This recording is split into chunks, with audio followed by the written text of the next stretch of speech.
오늘은 에미르님이 안 계시는 관계로 단독 촬영을 하게 됐습니다. 오늘 PD가 직접 이제 사회 겸 같이 촬영을 하게 됐고요. 오늘 사케 소개 한번 부탁드릴게요. 오늘 사케는 오쿠하리마라고 이제 효고 지역이 옛 이름이 하리마거든요. 그리고 오쿠가 이제 안에 옥자잖아요, 이렇게. 그러니까 하리마 지역에서도 약간 산 안에 있는 양조장에서 만든 사케입니다. 그래서 오쿠하리마라고 하고, 약간 이 양조장 자체가 요즘 이제 모던한 사케라고 해서 약간 과실향 나고 뭐 미탄산 그런 이제 섬세한 사케가 유행하는데, 약간 클래식한 사케인데, 그럼에도 불구하고 이제 주질이랄까 그런 이제 완성도 높은 사케를 만들고 있어가지고, 또 특히 소량 생산하고 있는 양조장이거든요. 그래서 뭐 일본 내도 그렇고 한국에서도 지금 뭐 몇 년 전부터 이제 아주 꽤 오랫동안 이제 사케 좋아하시는 분들께는 사랑받고 있는 사케라고 할 수 있을 것 같습니다. 이거 나마자케인 거죠? 네, 야마자키입니다. 생자. 네. 네네. 보통 여기 있는데 안 보여서 깜짝 놀랐네. 생자 여기 보이시죠? 네. 네, 야마자키입니다. 그래서 이제 여기도 요 냉장이라고 되어 있고, 저희도 이제 계속 냉장고에 보관하고 있다가 이제 방금 꺼내가지고 이제 꺼낸 상태인데, 왜 꺼내놨냐면 이 사케가 지금 이제 차갑거든요. 이 사케가 오쿠하리마 자체가 약간 클래식한 사케다 보니 온도의 변화에 따라서 맛이 다 즐길 수가 있대요. 솔직히 원래 저희가 이제 어디 집 같은 데서 했으면 저희가 이제 칸 해가 따뜻하게 해서도 마셔보려는데, 오늘 장소 이제 한계상 그건 못하겠고, 그냥 지금은 시원하면서 마시다 보면 좀 저절로 따뜻해질 테니까 그런 온도 변화도 한번 느껴보고 싶어서. 일단 먹으면서 해보시죠. 네. 네. 그러니까 지금까지 드셨던 나마자케는 대부분 이제 모던한 사케들이 많았어요. 과실향 난다고 할까요? 이거는 약간 그 중에서도 이제 클래식한 사케에 가까우니까 이 클래식한 사케의 나만 어떤지 한번 보십시오.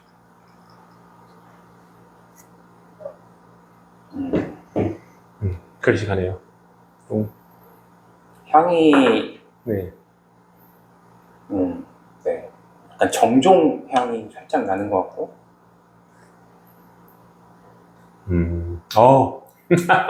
이 클래식한 사케.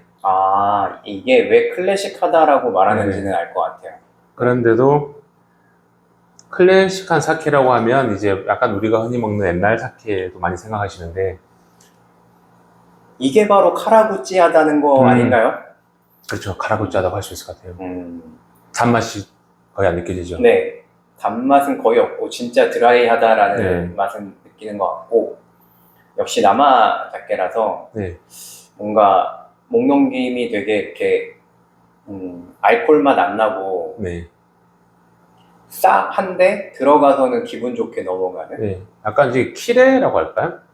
이제 약간 깔끔한 맛이 있거든요. 키레가 무슨 일본어로 키레라고 하는데, 약간 이제 깔끔하다고 생각하시면 될 것 같아요. 약 뒤끝맛이 탁 끊어진다고 할까요? 그러네요. 뒤에서 네. 이렇게 막 네네. 뭔가 남는 맛이 없이 그냥 네. 입안에서만 맛이 느껴지고 그냥 넘어가서 맞습니다. 바로 없어지는 것 같은 느낌? 잔향이랄까 이런 게 좀 거의 없고.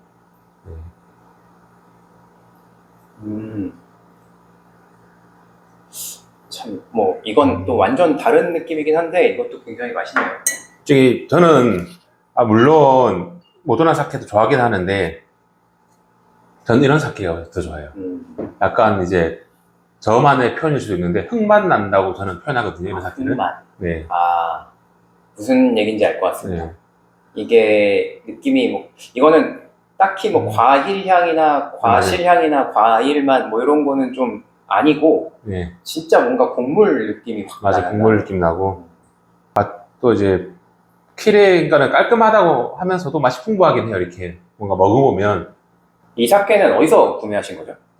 이 사케는 저희 방송 보시면 아시겠지만, 사카비토라고 저희 방송, 뭐 초기 방송 보면 사카비토 직접 방문해서 찍은 영상이 있거든요. 강남구청역에 있는 그 사케 소매 매장이고, 여기가 나마자케를 전문적으로 판매를 해요. 그래서 사카비토에서 이제 사케를 구매하면, 방금 저희가 고피디 님도 좋아하는 나마자케를 정말 폭넓게 또 나마자케 전문점이기 때문에 관리가 엄청 잘 되어 있어요. 그래서 안정된 품질로 구매할 수 있습니다. 네. 절대 PPL은 아니고요.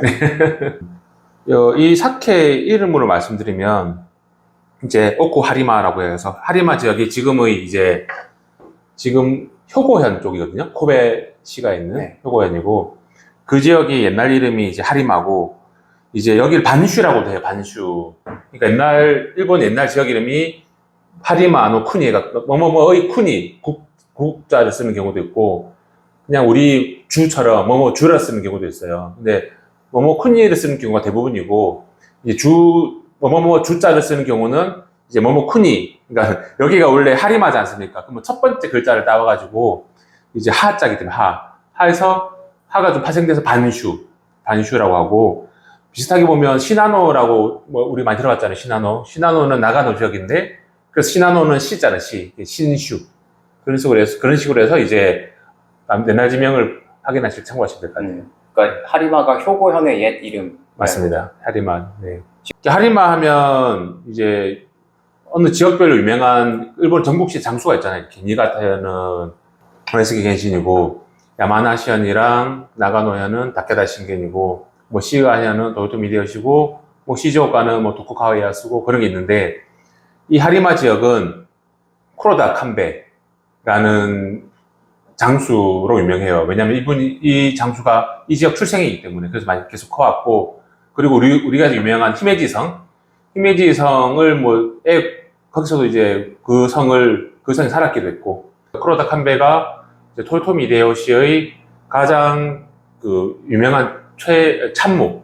그러니까 르혹자는 사람들이 대부분 말하기를 일본 전국 시대 때 가장 똑똑했던 장수였다고도 하고 사실상 이제 그러니까 오다 노부나가가 죽은 이후로 토요토미 히데요시 그리고 도쿠가와 이에야스의 대립구도였는데 사실상 이제 이 쿠로다 칸베도 충분히 그런 일본의 천하를 제패할 수 있는 장수 중 한 명이었다라고 하는 사람도 많아요. 그래서 그 도요토미 히데요시도 가장 측근이자 참모였음에도 불구하고 이제 너무 믿지를 않았대요. 그래서 마지막에는 이제 지금의 후쿠오카 지역을 보내가지고 이제 후쿠오카 지역에서 아시겠지만 후쿠오카 오호리 공원이 있거든요. 그 보면 거기 마이주루 성이 있어요. 그 성이 이 쿠로다 칸베 이후에 쿠로다 가문이 짓고 만든 가문이에요. 그 성입니다. 그래서 쿠로다 칸베는 이제 나중에 말년에 이제 뭐 처형당해서 죽진 않고 쿠로다 칸베가 마지막에 약간 이제 계속 토요토미 히데요시랑 삐긋삐긋한 부분이 있어요. 보면 예를 들면 임진왜란 때 정유재란 때 이제 뭐 너도 가라 했는데 가서 좀 약간 소극적으로 하는 경우도 있고 그 우리 이순신 영화 보면 그 다리를 저는 장수가 나오거든요. 그 친구가 쿠로다 칸베예요. 보면 막 그렇게 뭐 무장이거나 적극적으로 거기서 주도적으로 나오진 않아요. 그 영화에서 보면 아시겠지만. 참모나 책사죠. 예, 보냈는데, 첫 번째는 이제 현재에 있는 토요토미 히데요시의 측근들의 장수가 쿠로다 칸베의 말을 안 들었고, 두 번째는 쿠로다 칸베 자체도 약간 이 전쟁이 약간 회의적이었다고 하는 말도 있어요. 반면에 쿠로다 칸베 아들이 쿠로다 나가마사인데, 이 장수는 임진왜란 때 좀 많이 활동을 했죠. 그래서 뭐 좀 그런 부분이 있습니다. 쿠로다 가문이. 그래서 이제 하리마 지역, 효고 지역도 쿠로다 칸베가 이제 유명한 장수고, 방금 말씀드린 것처럼 후쿠오카 지역도 이제 쿠로다 가문이 이제 유명한 전국시대 장수거든요. 후쿠오카 지역의 기온 야마카사라는 축제가 있는데, 거기 큰 이제 가마랄까요? 큰 마차가 이제로 하는 축제가 있거든요. 마시면 아시겠지만, 거기 보면 이제 쿠로다 칸베 특징이 빨간색 밥 공기를 엎은 그 투구를 써요. 그리고 쿠로다 아들인 나가마사는 약간 절벽처럼 생긴 꺾인 네모난 모양의 이제 투구를 쓰는 특징이 있습니다. 그래서 기온 야마카사의 이제 큰 마차를 보면 쿠로다 칸베랑 쿠로다 나가마사를 쉽게 볼 수 있어요. 그리고 후쿠오카의 여기저기에도 쿠로다 칸베, 쿠로다 나가마사의 그런 그림이나 그런 장치를 많이 볼 수 있고, 마찬가지로 하리마 지역에서도 쿠로다 칸베를 잘 볼 수 있습니다. 전국시대 때 장수들의 이 투구 모양이 네. 약간 좀 다 자기만의 독특한 그런 걸 나타내는 그런 건가요? 다음에 한번 기회가 되면 그 투구 특집으로 해드릴게요. 좀 재밌는 게 예를 들면 우에스기 겐신 같은 경우는 이제 마지막에 승려가 되었기 때문에 승려 복장을 하고 있고, 이제 타케다 신게는 호랑이 모양 부채 들고 하고 있고, 그다음에 이제 오다 노부나가는 약간 서양식 복장 가지고 있고, 뭐 그런 특징이 있어요. 그다음에 이제 유명한 이제 다테 마사무네는 초승달 모양인데 그 투구가 다스베이더의 모델이 되었다고 하죠. 특징이 있습니다. 네.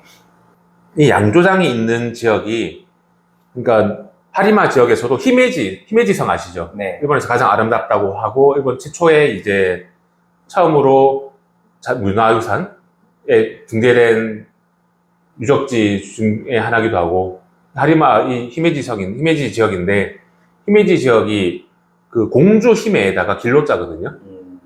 이 하리마의 풍토기라고, 하리마 지역에서 가장 오래된 역사책도 있는데, 거기에 공통적으로 나오는 게 우리나라도 관련 있는데, 그 신라에서 온 천일창, 아메노 히보코라는 왕자가 있어요. 보면 일본 고사기나 천일창이요? 천일창. 천일창. 예, 아메노 히보코. 예. 백제 신라에서 왔다고 그랬어요. 신라에서 왔다고 그랬어요. 그래서 그걸 보면은 신라에서 온 그 왕자가 있는 아메노 히보코가 있는데, 처음에는 이제 자기 와이프를 쫓아갔어요. 먼저 와이프가 일본에 와가지고 신이 되었는데, 그 자기 부인을 찾기 위해서 천일창이 오거든요. 그래서 이제 자기 부인이 다닌 길을 쫓아다녀요, 이렇게.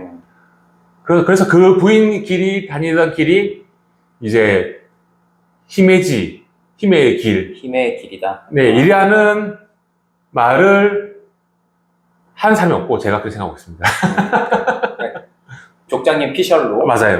그렇게 공식적인 건 아니고. 힘에는 공주라는 뜻이 맞습니다. 네. 왜냐하면 이 지역이 그 천일창의 그 설화와 관련이 깊은 지역이거든요. 이게 또 이제 마찬가지 히메지 지역이 옛날에 이와노 오오카미라고 옛날 그 토착신이 있는데 그 천일창이랑 대결을 해요. 그래서 신라에서 온 왕자랑 그 그 기존에 있던 그쪽 세력들이랑 붙어가지고 아무리 싸워도 승부가 나지 않자 뭐 칙을 던져서 뭐 멀리 던지는 사람들이 이기는 걸 하자 해가지고 마지막 결국 이제 천일창이 이제 다른 데를 던져가지고 그 하리마 지역의 북쪽으로 가고 이 히메지성은 그 이와노 오카미 신이 그대로 다스리고 있다고 합니다. 그리고 또 재밌는 게 이 지역이 일본에서 현존하는 가장 오래된 그러니까 역사서상 사케 술 빚는 내용이 처음으로 나오는 이 지역이에요. 그러니까 어쨌든 기록된 역사서에서 사케가 나오는 가장 오래된 지역. 네, 맞아요. 그래서 사람들이 이제 나라 쪽이 이제 뭐 일본 사케의 뭐 시작점이라고 하는 사람도 있지만 이 지역은 또 그런 의미로 자기들이 이제 이 지역이 사케의 시작이다. 어쨌든 오피셜로 기록된 거는 여기가 그럼 맞아요. 최고. 네, 공식적으로 이제 사케에 빚는 지역으로 나옵니다. 그래서 이제 이 히메지 지역에 보면 이와 신사라고 아까 말씀드렸던 이와노 오카미를 모시는 신사도 있고, 그래서 아까 말 그 천일창의 그 설화와 관련이 깊은 지역이기도 해요, 효고 지역이. 그래서 히메지라는 말이 이제 그 공주 아카루이 히메라고 하거든요. 아카루이가 밝다는 뜻이잖아요, 이렇게. 밝다. 아카루이가 그냥 일본어로 밝을 명자에 밝다는 뜻이거든요. 그게 아카루 히메예요, 진짜. 아카루 히메. 네네. 그래서 이제 뭐 성격이 밝아질 수도 있고, 아니면 뭐 그런 의미와 또 약간 중첩되게 이제 반짝반짝해서 그런 의미를 가질 수도 있죠. 그리고 아카시 대교라고. 아카시 대교. 네네. 그 대교가 한때는 이제 일본에서 전 세계에서 가장 긴 대교였거든요. 네. 보면 알아요. 그 문어도 유명하고. 그 방금 말했던 그 아카루 히메가 천일창 아메노 히보코의 빨간색 돌에서 나왔다고 해요. 저곡에서. 그래서 그러니까 또 보면 이게 공식적으로 이거는 다 피셜입니다. 공식적으로 이제 인정받거나 한 건 아닌데 하나하나 보면 뭔가 좀 관련 깊은 지명이랄까 내용들이 이 지역에 많이 있어요. 그래서 그런 부분들 찾아가는 것도 이 지역의 여행의 재미 중 하나이지 않을까 싶습니다. 이 지역 근처에 보면 혹시 추신구라라고 보셨어요? 모르겠습니다. 추신구라라고 이제 일본에 약간 우리나라를 치면 우리나라에는 춘향전이 있다면 일본에는 추신구라라는 게 있거든요. 아코 지역인데 히메지 바로 옆에 있어요. 그래서 이제 아코 지역에 이제 이 지역의 이제 대장이 추신구라라는 소설이죠. 소설이 실제 있었던 일을 배경으로 하는 거거든요. 그 배경의 아코 지역이 히메지 성 옆에 있습니다. 그래서 히메지 가게 되면 근처에 아코 지역도 있으니 가서 이제 추신구라의 역사 발자취를 찾아보시는 것도 재미있을 것 같네요. 추신구라도 그러면은 춘향전 같은 내용이라는 거죠? 그렇죠. 거의 뭐냐면 똑같아요? 자기 모씨는 이제 주군이 이제 일본 에도에 가서 뭔가 이제 모욕을 받았겠죠. 모욕을 받았기 때문에 에도 성 안에서 칼을 꺼내요. 그러면 엄청 그 뭐냐면 큰 죄잖아 이렇게. 그래서 그 사형을 할보국을 해 죽어요. 그런데 이제 47인의 낭인이 이제 그 주군의 복수를 갖기 위해서 이제 일반 시민처럼 이제 뭐죠 아예 이제 낭인이 되어서 숨어 있다가 이제 하는 날 모여가지고 복수를 한다는 내용. 이 춘향전이랑 내용이 다른 것 같은데? 그러니까 그러니까 이거는 춘향이는 충절을 위해서는 이게 뭐죠? 남자와 여자의 충절을 위해서라면 이거는 이제 주군을 위한 충성. 그래서 약간 엄청 많이 뭐 명절인 모르겠지만 많이 이제 회자되고 영화로도 많이 나오고 자주 일본 사람들에게도 아주 유명한 엔교사라고 있는데 하리마에 엔교사라고 절이 있어요. 거기가 뭐가 유명하냐면 그 절에서 라스트 사무라이 라스트 사무라이. 로케지가 거기에요. 네. 톰 크루즈가 나왔던. 네네 맞아요. 일본 빠는 영화죠. 네네네. 네. 그러니까 이제 롤 모델은 뭐 어디죠? 쿠마모토의 카고시마의 누구죠? 사이고 다카모리라고 하지만 촬영 로케지는 네, 이 지역의 효고 지역의 엔교사에서 촬영을 했습니다. 그 쿠마모토에 가면은 그 동상도 있고. 네, 가고시마. 예. 네네네. 가고시마. 네네. 네. 근데 이제 거기에 촬영지는 그쪽이다. 네, 메인 촬영지는 여기다. 그러니까 좀 그 자연이 아름다운 뭐 자연이 그런 예, 보면 약간 껌껌하고 그런 기억나시나요? 네. 네, 그 분위기를 잘 영화를 잘 맞았나 봐요. 그래서 촬영을 했습니다.